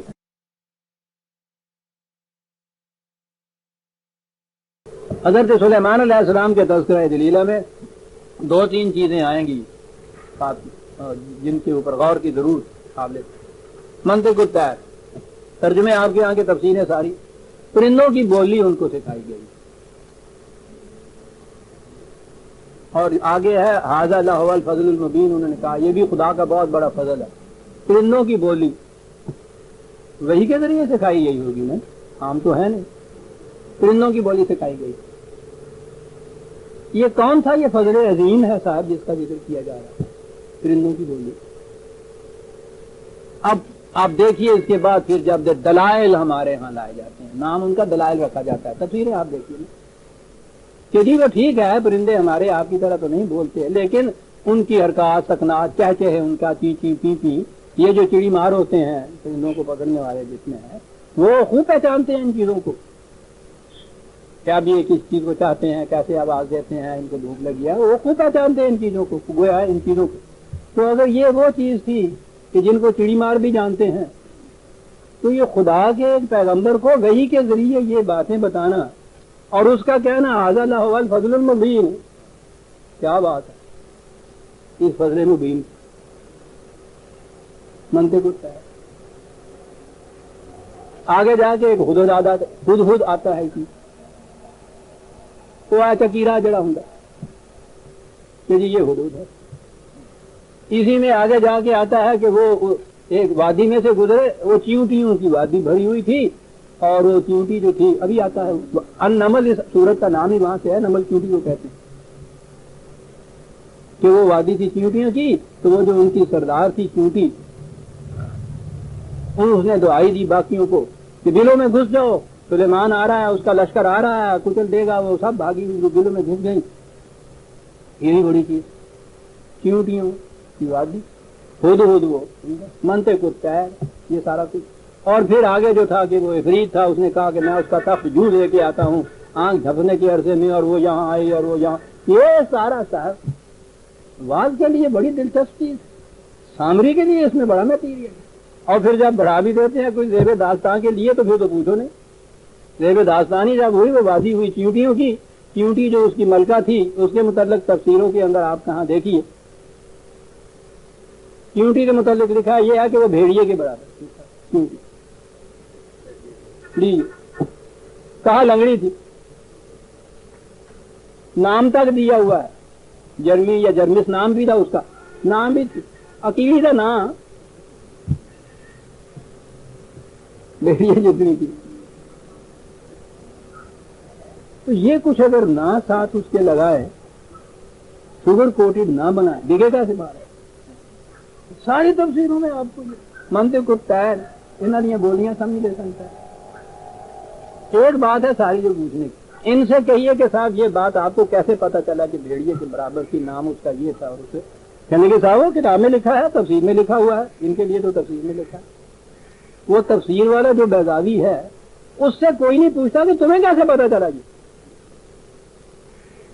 اس تو ہم سے پتا چل گیا کہ تفسیر کے لیے آئے، اس سے بھی تو کوئی پوچھنا چاہیے۔ اور یہ بات ایسی نہیں ہے جو کہ مجھے کشف ہوا، یہ تاریخی بات کہہ رہے ہیں نا۔ حضرت سلیمان علیہ السلام کا ایک وہ ایک یورش ہے، ایک انہوں نے حملہ کیا ہے، یروشلم سے وہ چل رہے ہیں، یمن میں پہنچ رہے ہیں، ملکہ سبا کا جو ملک ہے، تاریخی چیز ہے، تاریخ میں یہ واقعات موجود ہیں، اس دور کی تاریخ مرتب ہوئی ہے، اس راہ گزر کا اس میں پتہ دیا ہوا ہے، نشانات دیے ہوئے ہیں۔ اب یہ تاریخ کی ایک بات ہو گئی تو کوئی تاریخی سند ہونی چاہیے نا اس کے کہنے کے لیے کہ بھیڑیے جتنی تھی، لنگڑی تھی، جرمی تھی، نہیں کوئی نہیں۔ ان لوگوں کو سند دینے کی ضرورت ہی نہیں ہے، یہ خود سند ہو، وہ لکھ جاتے ہیں، اور اس کے بعد آنے والے جو ہیں ان کے لیے تو جی وہ لکھا ہے تفسیر میں۔ آپ ان دارالعلوموں کے جو یہ طالب علم ہوتے ہیں کبھی ان سے بات کیجیے، اسے کہا تمہیں کیسے پتا، کبھی میں نے کتاب میں پڑھا، یہ کہتے ہیں میں نے کتاب میں پڑھا، یعنی یہ آپ کے ہاں ہے علم کی سطح کہ ان سے کوئی نہیں پوچھتا، یعنی یہ چیز کہ حضرت آدم علیہ السلام جمعۃ الوداع کو پیدا ہوئے تھے، دس بھی وہ آدم تو پہلا جڑا جمیا تو کتنے سے کھلوتا ہے جو تمہیں پتا کہ جمعے والے دن جمیا تھی۔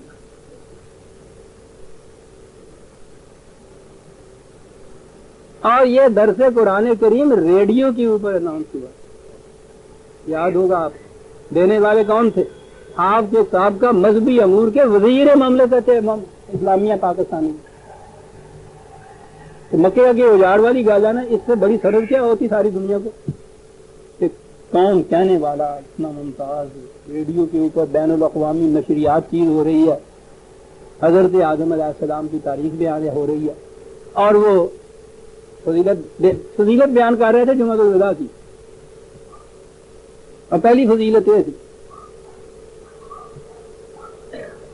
بہرحال میں کہہ یہ رہا تھا کہ جو تاریخی واقعات ہیں ان کے لیے تو تاریخ کی سندیں آپ کے پاس ہونی چاہیے نا، لیکن نہیں. کتاب میں لکھا ہے، تفسیر میں لکھا ہے، منطق اس زمانے کی تاریخ سے پوچھیے، حضرت سلیمان علیہ السلام کے واقعات میں دیکھیے، تورات میں بھی یہ دیکھیے. یہ تیز رفتار، تیر کے معنی ہوتا ہے اڑ کے جانے والی چیز، پرندے کو تیر کہتے ہی، اور اسی سے آپ جانتے ہیں ایروپلین کو طیارہ کہتے ہیں. آپ یہ وہی تو کے ساتھ ہے، تیر ہی ہے یہ، اور یہ اس لیے طیار انہوں نے لفظ استعمال کیا کہ یہ بہت تیز جاتا ہے. اس زمانے کے گھوڑوں کے رسالے ہوتے تھے فوج میں، اور اس دور کے اندر تو پھر یہ تیز رفتار گھوڑے جو تھے یہ تو بڑی ایسٹ کی چیز تھی. حضرت سلیمان کی علیہ السلام مملکت بڑی وسیع تھی. قرآن نے بتایا ہے کہ ان کے پاس نیوی کا سامان بھی تھا. ان کے کہا نا کہ ان کی کشتیاں جو تھیں وہ کتنا سفر دن میں کر لیا کرتی تھی. یہاں جو ان کے ہاں فوج تھی بری خشکی کی فوج، قرآن نے کہا ہے کہ اس کے اندر یہ باہر کے وحشی کوہستانی قبائل بھی تھے. وہ ان کے لیے بڑے بڑے قلعے بناتے تھے، بڑے بڑے برتن بناتے تھے، یعنی اس قسم کا جو کام ہے، پتھر کاٹتے تھے.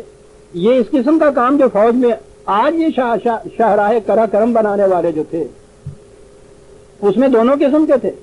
یہ جو لوگ کوہستانی صحرائی وہاں کے باشندے میر لیبرر، ان کو وہ جن کہہ کے پکارتا ہے، عربی زبان میں ان کو کہتے تھے یہ صحرا نوردوں کو. اور جو ان کے یہاں ٹیکنیشین تھے، انجینئر تھے، ان کو وہ الناس کہتا ہے قرآن.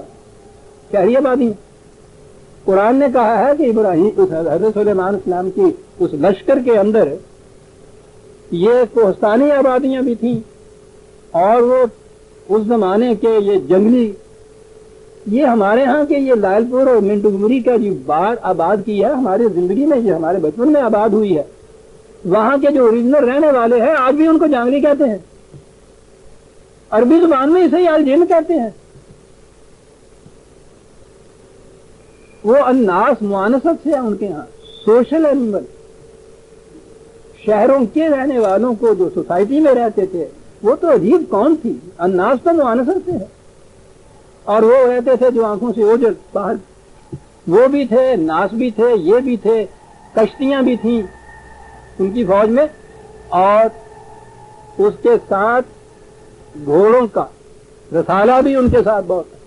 آگے چل کے دوسرے مقام پہ آتا ہے نا کہ حضرت سلیمان علیہ السلام نے پھر وہ ایک دن ذرا اس کی وہ انسپیکشن کرنی چاہیے. آج کی دور میں یہ کہتے ہیں، وہ پریڈ دیکھنا کہتے ہیں نا آج کل کا، یوں جاتے ہوئے دیکھتے ہیں. ان کو کھڑا کیا، انسپیکشن کی، اور ایک ایک کو وہ تھپکی دیتے گئے، آباد دیتے گئے. تو نظر آتا ہے کہ ان کے ہاں یہ گھوڑے جو تھے وہ خاصا ان کے ہاں ایک گھوڑوں کا بھی لشکر تھا.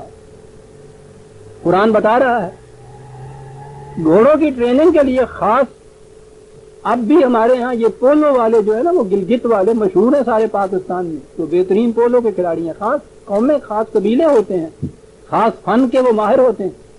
تاریخ میں یہ ملتا ہے قبیلہ تیر اس زمانے کے اندر یروشلم کے بعد کے علاقوں کے اندر جو گھوڑے پالتے تھے، گھوڑوں کو سداتے تھے، فوج کے اندر ملازم ہوتے تھے یہ گھوڑوں کے اوپر.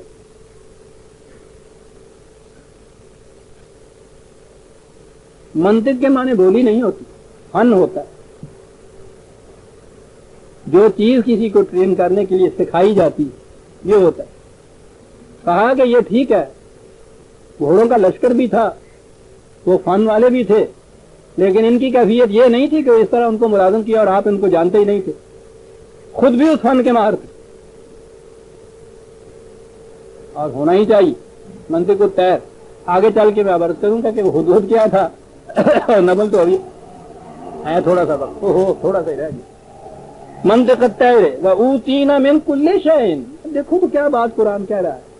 ایک مملکت کے استحکام کے لیے جن ساز و جرات کی ضرورت تھی سلیمان کو وہ حاصل تھی، اور یہ تھی وہ چیز جس پہ وہ کہتا تھا کہ اِنَّا هَذَا لَهُوَ الْفَضْلُ الْمُبِينُ. خدا کا کتنا کھلا ہوا فضل ہے میرے حال کی اوپر. اتنی بڑی مملکت کے استحکام کے لیے جن چیزوں کی ضرورت ہے وہ سارے آرٹلری موجود ہے، انفینٹری موجود ہے، وہ گھوڑوں کے رسالے موجود ہیں، نیوی موجود ہے، ان کا علم بھی مجھے موجود ہے۔ یہ نہیں ہے کہ میں ان پہ ڈیپینڈ کر رہا ہوں، خود بھی سیکھا ہوا ہے۔ وہ جو تھا نا سلیمان کو ہم نے علم بھی دیا تھا، یہ سب چیزوں کا علم۔ وہ ہوشیرا، یہ آگے ہوا ہے، وہ ہوشیرا لسلیمان جنودہ، لشکر کا۔ اشرا کے معنی ہوتا ہے جمع کرنا لوگوں کا۔ اس زمانے کے اندر یہ فوجیں جمع کی جاتی ہیں، عربی زبان میں اس میں کہتے تھے حشر اول اور حشر دوم، وہ آتا ہے۔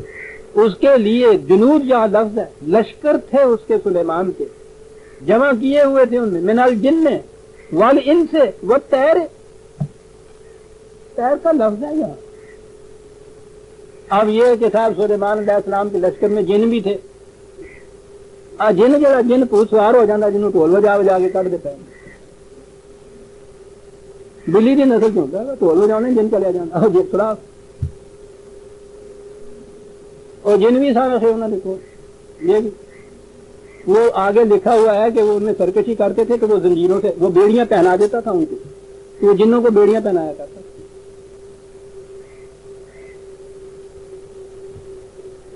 جن بھی کوہستانی قبائل، صحرائی قبائل، جنگلی قبائل، وہ بھی تھے لشکر کے اندر۔ انس جو تھے، دانشور بھی تھے اس کے اندر، ٹیکنیشین بھی تھے اس کے اندر، وہ طیر، گھوڑوں کا لشکر تھا بہت بڑا، برق رفتار، باد پا، اور ان کو سدھانے سکھانے والے قبیلہ اب طیر تھا وہاں، وہ لوگ بھی تھے۔ فہم یوزعون، عجیب چیز یہاں یہ یوزعون جو ہے وضع کہتے ہیں، یہ فوج کا ڈسپلن جو قائم رکھا جاتا ہے نا، کہ اس میں جب آپ نے دیکھا ہوگا کہ فوج اگر راستے پہ چل رہی ہے تو وہ قدم ملا کے چلتے ہیں، لیفٹ رائٹ، ان کے باہر ساتھ ایک ہوتا ہے ذرا ان سے اونچا، کیپٹن کہہ لیجئے یا ان کے یہاں کا صوبیدار کہہ لیجئے، وہ نگاہ رکھتا ہے کہ کسی کا غلط قدم تو نہیں اٹھ رہا، آگے پیچھے تو نہیں پڑ رہا، صف سیدھی رہ رہی ہے۔ یہ عرب اس شخص کو واضح کہتے، وہاں سے یہ لفظ ہے یوزعون، کہ وہ تمام جتنی بھی یہ فوج اور لشکر اس کے تھے جو مشتمل تھے ان لوگوں کے اوپر، جنگلی اور پہاڑی بھی، میدانی بھی، گھوڑوں والے بھی، وہ بادبانوں والے بھی، ان تمام کے اندر وہ ملٹری ڈسپلن کو قائم رکھتا تھا۔ یوزعون، کیا لفظ ہے۔ اور میں نے کہا ہے نا کہ وہ تو عربوں سے پوچھیے، یہ جو شخص اس طرح سے چلتی ہوئی فوج کے قدموں کو دیکھتا تھا نا کہ آگے پیچھے کسی کا قدم نہ پڑے، اور پڑے تو وہ فوراً کہتا تھا نا، اب بھی آپ نے کبھی دیکھا ہوگا یہ چلتے ہوئے فوراً للکارتا ہے اس کو، یہ تھا جو باتیں ہوتا۔ تو نظر آتا ہے کہ یہ فوج ہی کی بات ہو رہی ہے کہ ان کو پھر وہ پورے ڈسپلن کے اندر وہ رکھتے تھے۔ ڈسپلنڈ فوج تھی حضرت سلیمان کی، مشتمل تھی ان تمام مختلف فوج کے شعبوں کے اوپر، بری بھی، باہری بھی، بری کے اندر وہ پیدل چلنے والے بھی، اور پھر یہ گھوڑ سوار بھی، ان میں ڈسپلن بھی قائم ہوا تھا۔ اب وہ یہ بتا رہا ہے یہ تذکرہ کر کے کہ مملکت کسی کو مستحکم کرنا ہو تو اس ساز و جرات کی ضرورت ہوتی ہے، یہ خالی نبوت سے قائم نہیں ہوتی، نبوت تو وہ ڈسپلن قائم کرتی ہے، باقی یہ ساری چیزوں کی ساز و جرات کی ضرورت ہوتی ہے۔ اسی لیے قرآن نے جو کہا ہے، پہلی مملکت اسلامیہ کو، ہمارے ہاں مملکت دینے والوں کو کہا ہے کہ اپنے ہاں تعلیم کتاب و حکمت سے ان سرحدوں کی حفاظت کرو، تو یہ بھی ضروری چیز ہے۔ یہ نبی محض ایک واعظ نہیں ہوتا تھا، یہ محض اللہ سکھانے والا پیر طریقت نہیں ہوتا تھا، مملکت قائم کرتا تھا، اور مملکت کے استحکام کے لیے جن ذرائع سامان و جرات کی ضرورت ہے قرآن ان کی تفصیلیں بھی دیتا ہے۔ اب یہاں سے ہم آ جائیں گے وہ حتی اذا آتا علی واد النمل، وہی چیونٹیوں والی بات کہ پھر جب وہ وادی نمل میں آیا جہاں کہا گیا کہ وہ چیونٹیاں وہاں تھیں، بھیڑیے جتنی بڑی چیونٹی ان کی ملکہ تھی، لنگڑی بھی تھی، پتہ نہیں لنگڑی کو کیوں ہو گئی تھی۔ تو وقت ہو گیا شیخ صاحب، یہ آج وقت ہو گیا ہے۔ اب یہ یہاں سے ہم سورہ النمل کی 70ویں آیت تک ہم آ گئے، 18ویں آیت سے وادی نمل سے ہم آئندہ شروع کریں گے۔ ربنا تقبل منا انک انت السمیع العلیم۔ اعلان ہے نمائندہ بزم